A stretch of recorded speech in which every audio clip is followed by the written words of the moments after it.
अंधेरी रात, बादलों से ढका आसमान, बीच बीच में बिजली चमकती है, पैरों की सरसराहट, उल्लू की आवाज़ और दूर किसी औरत के रोने की धीमी गूंज।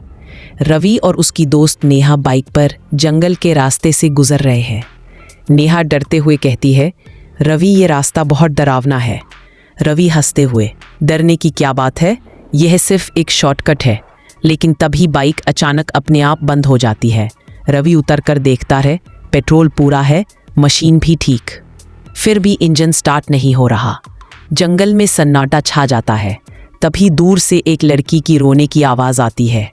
आवाज़ इतनी दर्द भरी थी कि नेहा के रोंगटे खड़े हो जाते हैं। नेहा, चलो रवि, कोई प्रैंक होगा। पर रवि जिज्ञासा में आवाज़ की तरफ बढ़ता है। वो देखता है, पेड़ के नीचे एक सफ़ेद कपड़ों में लड़की बैठी है। लड़की के बाल बिखरे हैं, चेहरा आधा छिपा है। रवि, तुम ठीक हो? लड़की धीरे से बोलती है, मुझे घर जाना है, कोई नहीं है मेरा।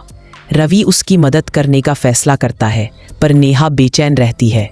जैसे ही रवि उसे हाथ पकड़कर उठाता है, ठंडी हवा चलती है, पेड़ हिलने लगते हैं। लड़की कहती है, मेरा घर पास ही है, इस तरफ।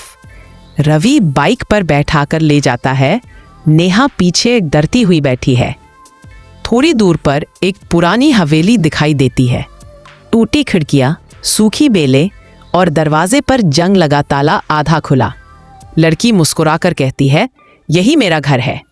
जैसे ही तीनों अंदर जाते हैं, दरवाज़ा अपने आप बंद हो जाता है। हवेली के अंदर दीवारों पर पुरानी तस्वीरें टंगी हैं और हर तस्वीर में वही लड़की है। नेहा कांपते हुए, ये सब तेरी ही तस्वीरें हैं?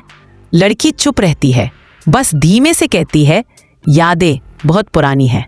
रवि को दीवार पर एक पुराना अखबार दिखता है। मरियम 100 साल पहले जंगल में रहस्यमयी तरीके से मरी पाई गई। रवि समझ नहीं पाता कि ये वही लड़की है या कोई और। अचानक हवेली की लाइट टिमटिमाने लगती है। लड़की की आवाज़ बदल जाती है, भारी, गहरी और डरावनी। तुम लोग यहाँ क्यों आए?